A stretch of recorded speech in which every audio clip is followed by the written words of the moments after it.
최상목 대통령 권한 대행의 목표는 저는 안정화라고 생각을 합니다. 그래서 이 안정화를 하기 위해서 편가르기보다는 응원이 필요하다고 생각합니다. 그래서 편가르기는 그만하셨으면 좋겠습니다.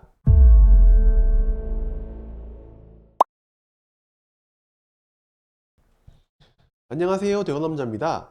그림에서 보시다시피 다음 주부터는 CES 2025에 대한 부분을 꼭 머릿속에 기억하시면서 보셨으면 좋겠습니다. 그리고 24년도도 이제 마지막입니다. 다음 주가 되면 2025년 1월이 될 것이고, 그 부분에 대해서 올해는 힘들었지만 내년에는 올해보다는 조금 더 낫지 않을까 라는 희망을 가지면서 시장을 보셨으면 좋겠습니다. 그러면 오늘 영상 시작해 보도록 하겠습니다. 정치적 불확실성이 있지만 현재 시황은 경제 정책에 대한 노련함, 한국 시장을 살려야 되는 임무를 받은 최상목 부총리에 대해서 응원을 해주셨으면 좋겠습니다. 대통령 권한 대행이 탄핵이 되고 권한 대행 총리가 탄핵이 되면서 최상목 재무부 장관까지 바톤이 왔습니다. 그러면 최상목 대통령 권한 대행의 목표는 저는 안정화라고 생각을 합니다. 그래서 이 안정화를 하기 위해서 편가르기보다는 응원이 필요하다고 생각합니다. 그래서 편가르기는 그만하셨으면 좋겠습니다. 일정을 하나씩 살펴볼 건데요. 24년 12월 30일 마지막 증시 거래일에는 주주 환원과 비트코인과 관련된 일정을 보셔야 된다고 생각합니다.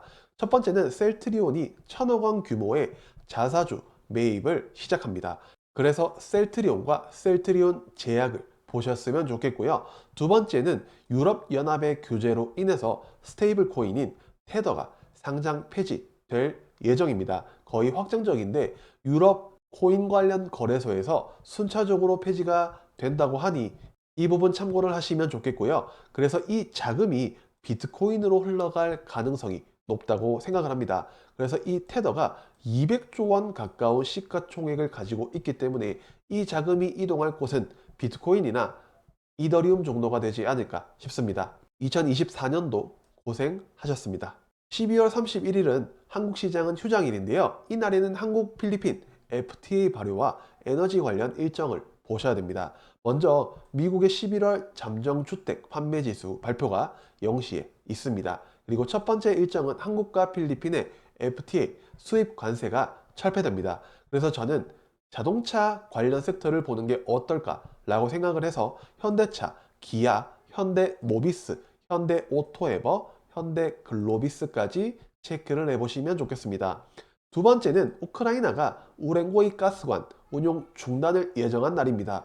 관련주로 대성에너지, GSE, SH에너지화학 정도를 보셨으면 합니다. 세 번째는 최상목 부총리 주최로 국무회의가 개최가 됩니다. 원달러 환율에 대한 안정화 그리고 경제 안정화를 체크하고 응원해 주셨으면 좋겠습니다. 25년도 1월 1일 수요일 일정은 CEO 이슈와 바이오가스, 코인 관련 일정을 보셔야 됩니다. 첫 번째는 위믹스의 아버지 장영국이 액션스퀘어 신사업 기대감을 높이고 있습니다. 위메이드 부사장이자 액션스퀘어에도 어떤 신사업을 하지 않을까라는 기대감이 작용을 하면서 액션스퀘어가 급등을 했고요. 그리고 추가적으로 위메이드와 시프트업도 체크를 하셨으면 좋겠습니다. 두 번째는 바이오가스 의무화가 시행되는 날입니다. 관련주로 에어레인, 에코바이오, 그린케미칼 정도를 보시면 좋겠습니다. 세 번째는 리플이 10억 개의 이 코인을 언락을 할 예정이라고 합니다. 그래서 리플과 비트코인 관련 코인을 보셨으면 좋겠습니다. 저는 알트코인을 잘 모르기 때문에 그냥 비트코인만 투자를 합니다. 1월 2일 목요일은 CES 2025를 본격적으로 준비를 하셔야 되는 날이라고 생각을 하고요. 12월 미국의 ADP 취업자 변동지수가 저녁 10시 15분에 있고요. 그리고 우리가 봐야 되는 일정으로는 미국이 반도체나 양자, 인공지능과 관련된 중국 규제를 본격적으로 시작합니다. 양자 관련주로는 엑스게이트, KCS 정도가 있고 인공지능 관련주로는 폴라리스 AI와 이스트 소프트가 있습니다. 그리고 반도체 관련주로는 SK하이닉스, 에이징랜드, 리노공업, ISC 정도를 보시고요. 추가적으로 다음 영상에서는 저는 CES 2025의 메인은 로봇이라고 생각을 합니다. 그래서 로봇과 관련된 영상으로 찾아뵐 예정입니다. 다음 일정은 이수페타시스가 제이오에 대한 인수를 최종적으로 답변을 할 수 있는 기한입니다. 인수를 안 하면 이수페타시스는 상승할 확률이 높고, 인수를 하게 되면 제이오가 상승을 할 텐데 이미 재료가 시장에 많이 노출이 된 상황입니다. 그래서 변동성보다는 이 부분에 대한 베팅은 조심을 하셨으면 좋겠습니다. 1월 3일 금요일에는 정치적 불확실성이 끝나는지 보시면 좋겠고, 방산주도 체크를 하시면 좋겠습니다. 먼저 미국의 12월 ISM 제조업 지수가 토요일 0시에 발표가 됩니다. 그리고 첫 번째 일정은 윤석열 대통령의 2차 탄핵 심판 기일입니다. 원달러 환율이 올라갈 가능성이 현재까지는 높습니다.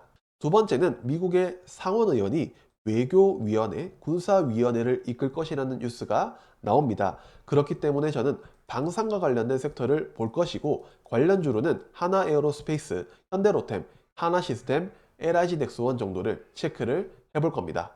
저는 환율에 대해서 다음 주는 환율이 진정되었으면 좋겠습니다. 먼저 달러는 지속적으로 우상향을 하고 있는 게 현실입니다. 1,500원대를 돌파할 확률이 거의 90%가 넘는다고 보는데, 이런 상황에서 달러 환율과 같이 가는 조선 섹터가 있습니다. HD현대중공업이 그 주인공이고, 외국인이 쇼커버링이 나온다는 이야기도 있는 상황입니다. 그래서 만약에 시장이 정상화되고 환율이 정상화된다면 이 조선에 들어온 섹터의 자금은 다른 쪽으로 수급이 퍼질 가능성이 있기 때문에, 환율이 진정된다면 조선에 대한 조정은 조금은 조심을 하셨으면 좋겠고요.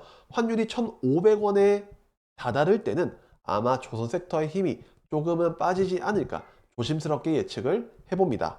저는 시장이 돌아온다면 여기가 돌아올 것이라고 생각을 하는데, 먼저 비이상적인 빅스 지수와 동행을 하고 있는 양자 관련주입니다.